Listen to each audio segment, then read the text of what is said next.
Nando, are you ready for your presentation?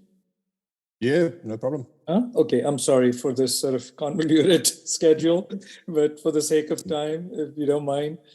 So No. Nando comes from Cape Town, South Africa. And again, he sort of, I think, lives in both worlds, low middle income, high income. And I think he's got a rich experience with limb deformity. And I've got to know him through CCART these last couple of years. So go ahead, Nando. So firstly, just very quickly, just thank you very much for this initiative and the invitation. I really appreciate it. And it's wonderful to hear everyone's experiences from all over the world. Yeah, you're right.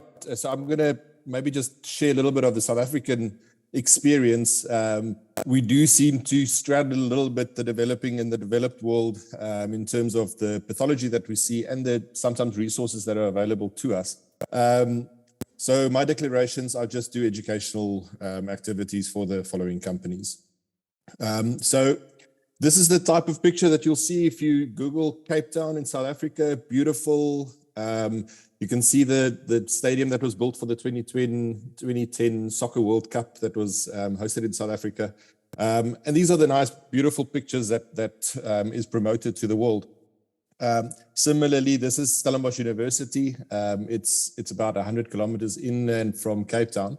And it's between in the mountains areas there with lots of vineyards and also very beautiful pictures.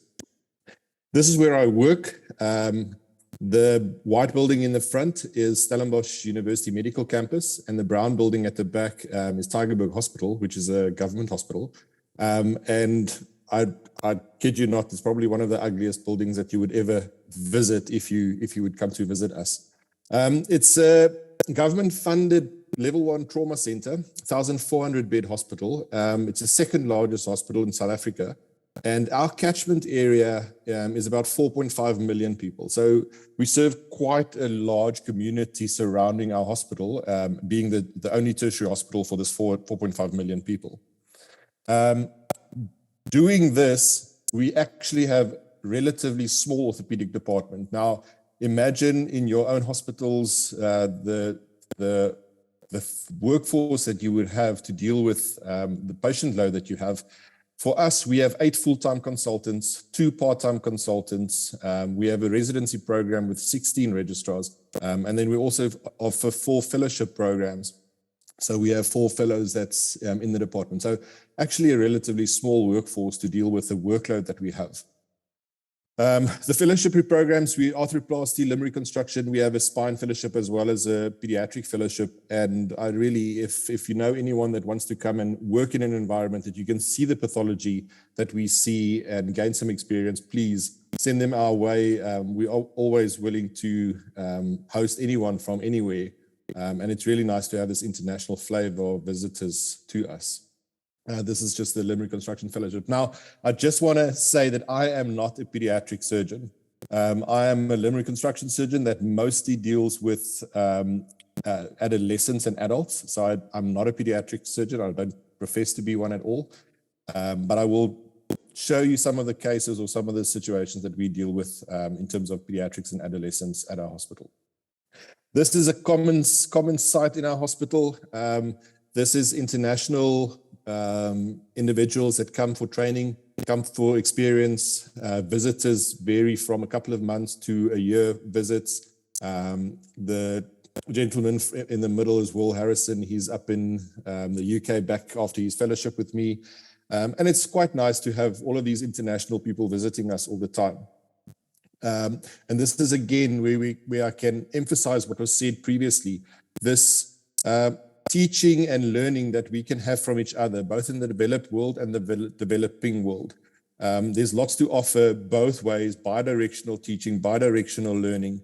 And we see a lot of Europeans coming to us to actually come and learn specifically infection management and trauma management, that I think we have something to offer. Now, South Africa has got a population of 60 million people. I unfortunately have to put this map up because not everyone knows where South Africa is, despite the name. So South Africa is the southern part of Africa, and I work in the Western Cape province, which is the one circled there. And we're based in Cape Town, which is right on the coast that you can see there. Now, like I said, Cape Town is beautiful, and these are all the holiday goers pictures that you will see, the vineyards, the beaches, beautiful terrain. But Cape Town has a darker side to it as well. One of the things that's really a problem for us is the massive growth that we have seen from outside of the country, as well as some north from our borders, influx of people, as well as from other provinces migrating towards the Western Cape. And we see this huge influx of people, and that is really stressing our medical services, as well as we see a lot of pathology that has been neglected elsewhere and then coming across for management. So we see a lot of late presenting pathology.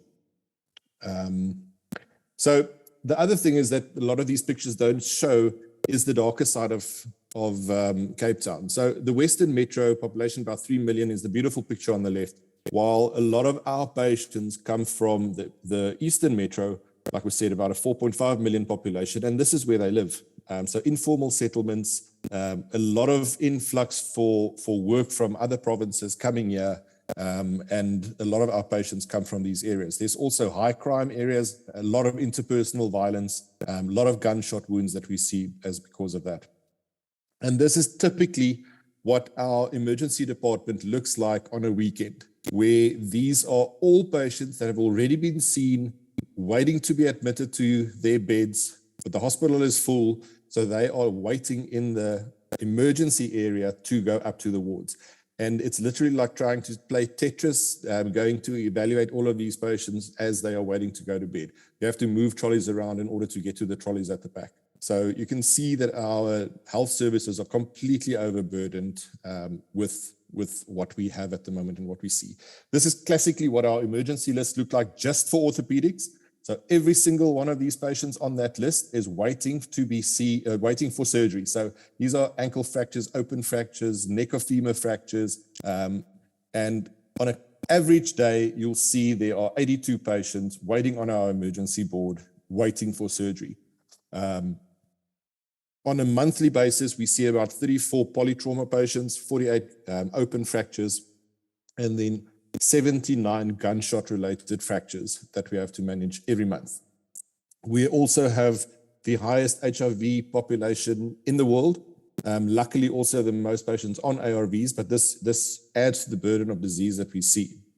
We also have a very large rural population that, if you can imagine living in this area, falling and sustaining an open tibia fracture, the time that it's going to take for you to reach medical services. This is not easy to say, just phone a helicopter and go pick someone up and bring them to the hospital. These patients sometimes go on horseback or on donkey or whatever to the nearest village where they can find a car or an ambulance, come and pick them up. And it takes sometimes 2 to 3 days for some of these patients to reach primary care hospitals before they can then be up-referred. So a lot of the patients that we see on a first visit to our hospital has already been delayed a couple of days just because of the lack of social infrastructure that we have in our hospital, in our country. Then another problem that we have, if you look at the average amount of orthopedic surgeons per 100,000 population, if you just compare Australia, New Zealand, USA, and UK, South Africa sits at about 1.6 orthopedic surgeons per 100,000 population. So we are understaffed in dealing with this tsunami of patients that are flowing into our hospital systems. And if you look at any of the newspapers over the last while, this shows you this complete overburden of healthcare versus patients that need services. Hence, this describes a lot of the problems that we see. And then when patients do come to us and get served, get managed, and get operated, and get the services that they need, they sometimes have to go back to these living conditions. So we have to tailor what we do to our patients to where they go back to once they have been treated. We do not have the ability to house these patients long-term in hospitals. You've just seen our waiting list in just our casualty department is for patients waiting for beds. So a lot of these patients that we manage with very complex reconstructions have to go back home and be managed there. So we have to make a lot of decision making is based on what the patients can do outside.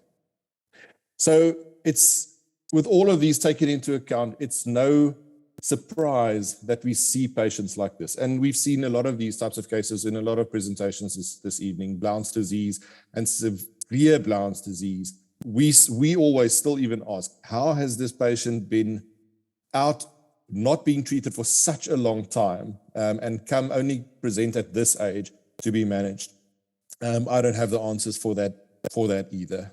How they can slip through the cracks and no one in schools or clinics or anywhere pick them up and refer them earlier. But this is what we deal with. And we manage these patients like you would normally manage patients in developed world countries as well. There's another example, like you've seen, dysplasias, rickets, Blount's. We see a lot of these cases and with severe deformities at quite advanced ages already before they present to be managed. Now, I decided to focus just on two aspects of cases that we see specifically in the pediatric and the adolescent age group. The first one, because of a lot of trauma that we see and the consequences of that, and just to showcase that even in a developing world setting, we still follow practices of Europe and North America. And in the second case, cases that you probably won't see that frequently in the developing worlds, and some things that you could learn from the developing world setting, similar to what you've already seen presented by Dr. Penny as well. So number one, growth plate injuries. This is something that we see quite a lot. We see a lot of road traffic accidents, a lot of pediatric pedestrians, road traffic accidents, and result in growth plate injuries. We also see a lot of growth plate injuries secondary to osteomyelitis with resultant limb length discrepancies as well as angular deformities. Now, just like anywhere in the world, our go-to for these types of cases, if we at all can, is to use intramedullary devices and intramedullary lengthening. We have just seen how much easier, how much better our results are compared to external fixation. And the initial thing was, well, our patients can't manage, they don't have electricity at home, they can't manage with these devices at home, illiteracy is a problem, and all of these things, it's going to be a huge issue to try and use these devices in our setting. This is a review that we did it a year or two ago, just looking at some of the outcomes of our patients treated with intramedullary lengthening nails, and we can show results that are comparable to the developed world as well.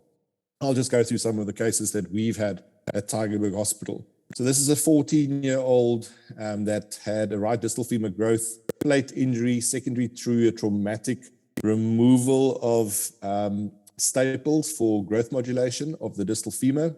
You can see that the broken staple is still in situ, and she also had a subsequent deformity develop of her tibia as well with a 40 millimeter leg length discrepancy.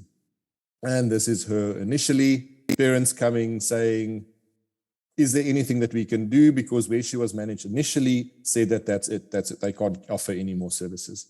So similar to what Dr. Livingston presented us at the start of the meeting is the approach to deformity analysis, planning, osteotomy planning, and how you're going to go about doing these corrections, go through all of these stages. And then the decision in this case was mostly whether you're going to do this simultaneous or sequential. We decided to go for simultaneous correction of the femur, acute correction, gradual correction of the tibia, and then do gradual lengthening with the intramedullary device for the femur. And there's a sequence of x-rays, and you can see all the way up until removal. This is another case that, again, presents really late with this quite severe deformity, child complaining that can't walk properly and gets teased at school, and he presented to us. You can see he had a quite severe growth plate injury when he was younger, with a growth arrest of the distal femur. There was attempted growth modulation with 8 plates on the medial side. That didn't work that well. So we decided to do an acute closing wedge osteotomy of the femur, shorten him even a little bit further, but then regain the length with antegrade femoral lengthening with the intramedullary nail. So this is our surgery after the initial stage, and then the gradual lengthening and the end result of this case. And this is him presenting to us and the final result.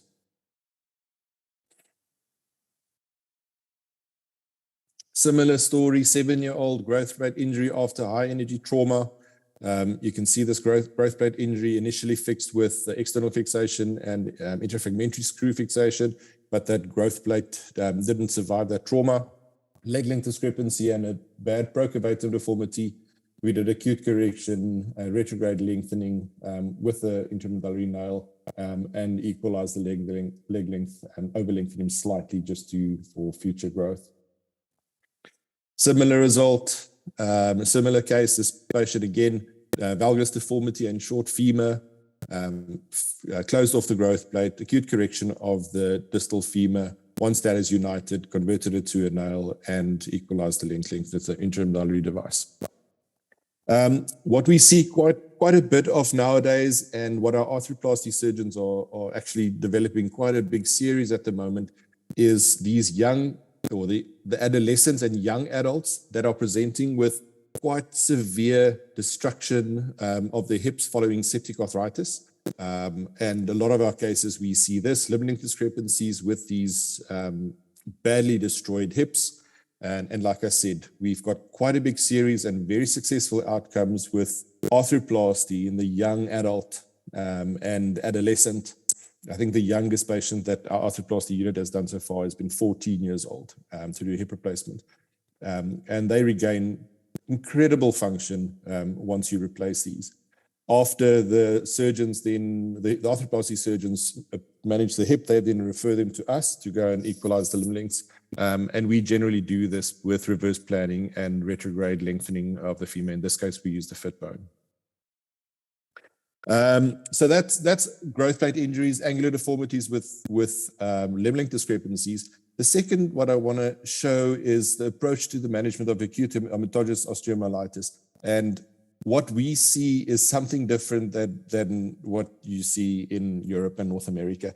And I cannot agree more with Dr. Penny, where he says, if you see these cases, these severe pandiaphyseal osteomyelitis cases, do not treat this like a chronic osteomyelitis in an adult. Do not remove the sequestrum, leave it be, wait for involucrum healing, and then manage the deformity or the limb length discrepancies after that. So here's an example, 10-year-old girl, acute hematogenous osteomyelitis. You can see that pandiaphyseal changes of that femur. This is presenting to us really late already. Your job in these cases is address the draining sinuses. You don't need to give long-term antibiotics. If there's abscess formation, sure, drain the abscess. You can give initial antibiotics after that, but otherwise, prevent fractures if you can, prevent deformities if you can, wait for the involucrum to heal. And sometimes you don't even need to do much in terms of sequestrectomy later on. A lot of these patients then actually go along and absorb that, that sequestrum and goes on. This is a child with a normal tibia at the end of management. And this is literally just giving the body time to heal this acute hematologic osteomyelitis. This is another example, 5-year-old boy, acute pandiaphyseal tibial osteomyelitis. You can see how this involucrum forms and solidifies. And over time, even the sequestrum resorbs, giving you a fairly normal tibia. In a lot of cases, in majority of cases, you probably would still have to go do a sequestrectomy later on once you have union. A lot of these patients present with pathological fractures, again, pandiaphyseal with pathological fracture.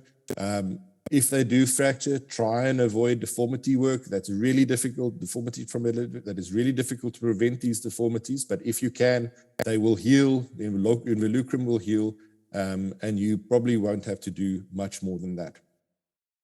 There's another example, patient present to us late. You can see in the second picture already that proximal half of the tibia is necrotic, but resist the temptation of doing huge debridements. If you go and resect that, you have big problems in terms of managing that bone defect. You have shortening of these limbs, and it's really difficult to reconstruct, and they lose a lot of joint function. So this one went on to Unite. We did a sequestrectomy for this case, and this is the end result. So now we're gonna address the limb length discrepancy in this case still. Sorry, this one already seen. This is another case. You can see this one even presented even later. The X-ray on the left is the first presentation to us. You can see that sequestrum. You can see the involucrum forming and a pathological fracture proximally. Those are always going to drift slightly into varus. And sometimes all you need to do is do a slight angular corrections and let these heal.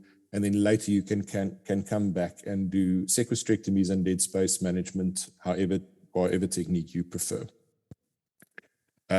Similar example, you can see over and over and over. Even this case, if you look at that image in the third image, you would say that there's no way that you're going to get involucrum healing across that defect. If you just give the body its time, they reconstruct that bone, although sometimes with a deformity, and then your job is just to go do deformity correction.